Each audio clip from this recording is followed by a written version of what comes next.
Salut tout le monde, bienvenue pour ce nouveau vide-grenier live. Je me suis un petit peu forcé pour pouvoir vous proposer cette nouvelle vidéo de limite la série la plus appréciée de ma chaîne YouTube, puisqu'étant donné que j'étais invité à la Japan Touch Geek Touch ce week-end dernier à Lyon Eurexpo. D'ailleurs je remercie beaucoup les personnes qui se sont déplacées pour pouvoir me rencontrer, me soutenir, m'encourager, comme vous le faites si souvent avec les pouces bleus d'ailleurs. Merci d'avance pour le petit like au passage. J'ai dû me lever à 5h du matin pour pouvoir visiter l'unique vide-grenier du dimanche dernier, et en plus il n'était pas à côté de chez moi. C'était vraiment dur, donc j'étais limite fracassé en deux le dimanche dernier à la convention.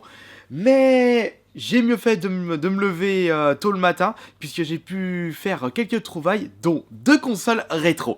Mais pour le détail des achats, je vais vous les présenter après les images du vide-grenier. On se retrouve après.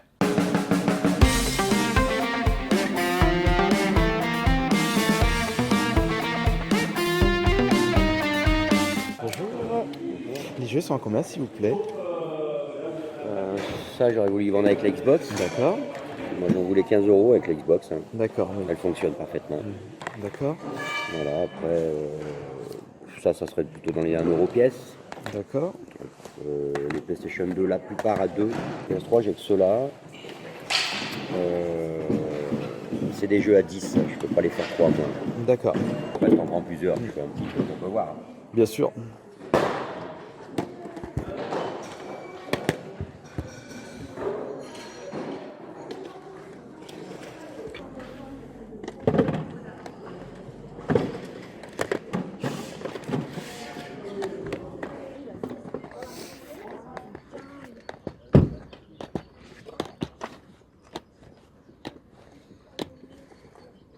Et vous les ferez à peu près à combien les jeux? 3 € Play 2 et 4 Play 3. D'accord.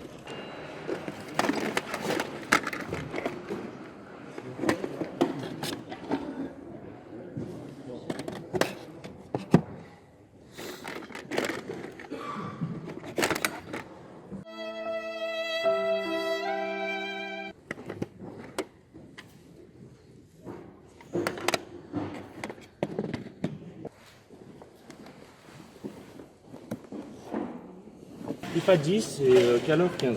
D'accord. Prenez Et les deux, je vous fais un petit peu. vous avez que ça en jeu PS3? Ouais. Et il a combien?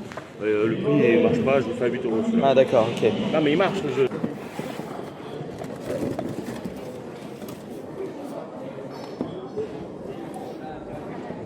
Vous avez des jeux vidéo par hasard? Non. Bonjour.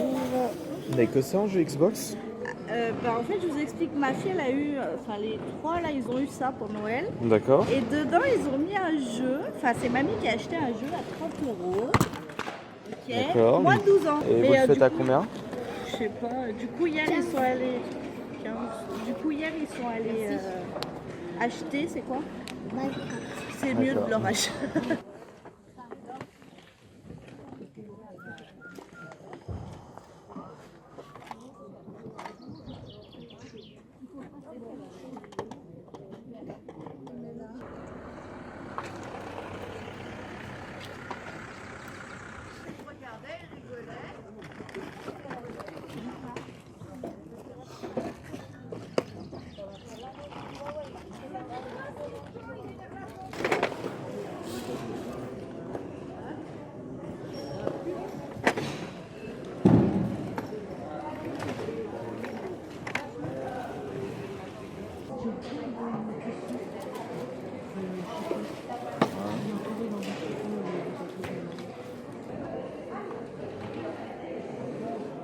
Vas-y, au cas où. Ou Ah ouais, elle arrive, ouais. Elle arrive. Au moins Vous les faites à combien les cartes Pokémon? Vous aviez dit combien? Je sais pas. Nous, on est... J'ai dit 5 tout à l'heure. Ça dépend des 1,5 €. 1 € les 5. Et là, il y a tous les types. Par exemple, là, il y a les herbes. Là, il y a les dresseurs. D'accord. Bonjour. Elle a combien la télé? 10 €, mais pour pièce. D'accord, pour pièce.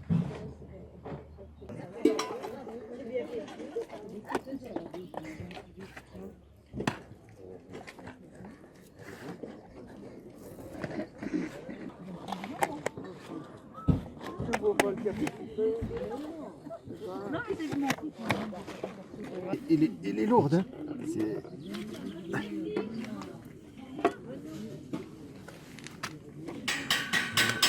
Son truc, il est là. Vous n'avez que celui-là en jeu 3DS? Oui, c'est tout ce qui me reste. D'accord. Et vous le faites à combien? 5 euros. Très bien.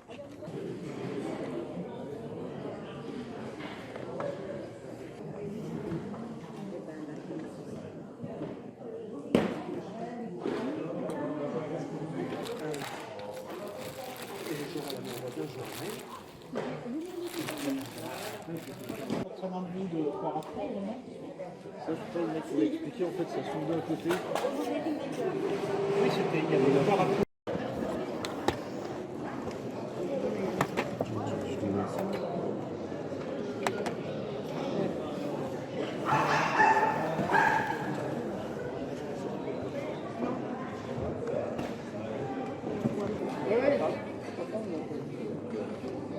Non, moi j'expose pas. Non, mais c'est vrai, t'as passé. Alors voyons voir, qu'est-ce que j'ai pu trouver dans ce vide-grenier? Bien, l'une des deux consoles rétro, vous avez certainement dû reconnaître la boîte, c'est une PS1, mais je vais vous le présenter après. Avant de vous présenter celui-ci, en même temps que l'autre console rétro, je me suis trouvé un petit jeu DS. J'ai pas pu vous proposer les images, puisqu'étant donné que l'offre était hyper alléchante, il ne fallait pas que je perde de temps pour pouvoir acheter celui-ci, puisque je ne suis pas tout seul pour chiner des jeux vidéo dans les vides-greniers. Dans celui-ci, eh bien, j'ai repéré deux chineurs de jeux vidéo, donc il y avait de la concurrence, il ne fallait pas que je perde trop de temps.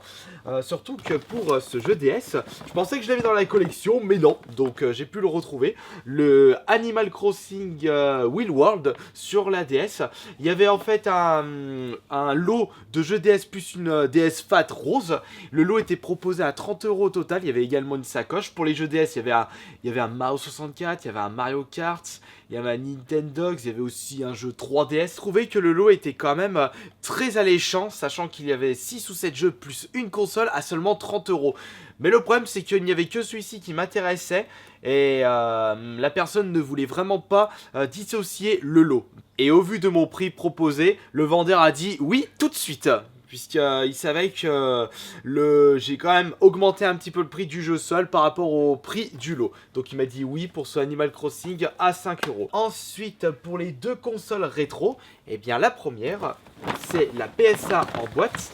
L'autre n'est pas en boîte malheureusement. Donc, nous avons ici, c'est une PS1 Fat. Par contre, j'ai oublié de regarder vraiment dans le détail ce que contenait la boîte. Il n'y avait pas un petit jeu caché. J'ai juste vu qu'il y avait une manette et la console, plus les câbles à peu près. Donc, c'est une manette PS1 non dual shock. Donc, pour ceux qui ne savent pas, il y a eu deux modèles de manette PS1. Les premiers modèles étaient dépourvus de joystick. Et le deuxième modèle, à partir d'une certaine date, ils ont rajouté des joysticks pour certains jeux qui ne pouvaient se jouer uniquement avec les joysticks. Comme par exemple pour la PS1, je donne un exemple, c'est Happy Escape. Et d'ailleurs, pour ceux qui ne savaient pas, eh bien, les manettes PS1 avec le DualShock, vous pouvez les utiliser pour les consoles PS2. Quoi dessous du coup, il y a la console, j'ai même pas regardé s'il y a un jeu dedans. Attention, petit trésor, il n'y a pas de jeu dedans. Je connais pas ce câble. Câble Péritel Sony, blanche. Bon, et là la prise d'alimentation, de toute façon je pense que je dois avoir des câbles Péritel ou alimentation en rap pour les consoles Sony. Et pour le prix de cette console PSA en boîte avec un joli scotch marron sur le dessous, ça m'embête toujours quand les personnes utilisent du scotch marron pour pouvoir réparer les boîtes des consoles plutôt que du scotch transparent. Ça fait vraiment ultra dégueulasse et je vous recommande même pas d'essayer d'arracher le scotch puisque ça va tout dégueulasser votre boîte encore plus. Et ce sera du coup irrécupérable. J'ai acheté cette console 15 € seulement, sachant que à la base j'étais intéressé pour deux consoles en boîte. Si vous vous souvenez des images, j'avais une Xbox en boîte ainsi qu'une PS1 en boîte. Mais étant donné qu'il y avait un chineur de jeu qui rôdait autour de moi, qui avait un peu le filet de bave en regardant les deux consoles en boîte, eh bien j'ai demandé tout de suite... je vous prends les deux, il m'a dit 30 € l'Xbox une en boîte ainsi que la PS1 en boîte. Mais au final j'étais pas si intéressé que ça pour la Xbox. Mais au lieu de dire je prends uniquement la PS1, j'ai préféré prendre les deux en même temps et attendre d'être sûr que je n'étais pas intéressé par la Xbox One en boîte. Comme ça, j'avais pas de regret. Et donc j'ai juste pris la PS1 en boîte, je lui ai demandé 15 €, il m'a dit ok, pas de souci. Et donc pour la deuxième console rétro gaming, c'est une Super Nintendo. En effet, c'est bien explosé de ce côté-là, mais je vais vous expliquer sur quoi j'étais intéressé à la base. Eh bien, il y avait 3 jeux proposés avec cette console, qui sont Nintendo Scope 6 que je possède déjà, le premier FIFA que je ne possède pas, et d'ailleurs ça faisait un moment que je voulais vous proposer un petit Kirby Play sur le tout premier FIFA, comme pour le tout premier GTA, et il y avait celui-ci qui m'intéressait le plus, R-Type.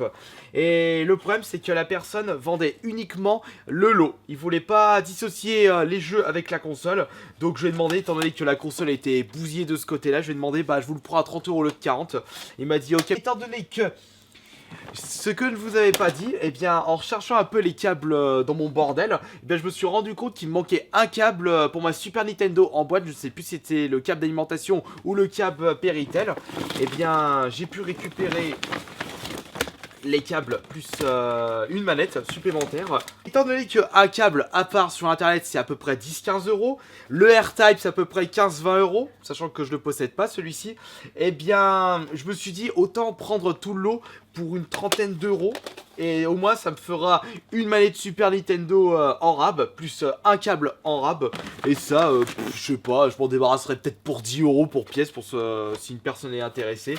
Et au moins ça remboursera les jeux que j'ai récupérés, ainsi que les câbles. Voilà, donc je pense que je vais vous proposer dès demain une petite vidéo où je vais justement tester ces deux consoles trouvées durant ce vide-grenier. Comme ça je pourrais voir si ça marche complètement, ou si je me suis fait avoir une nouvelle fois. Puis à la semaine prochaine, ça c'est sûr, pour un prochain vide-grenier live. Salut!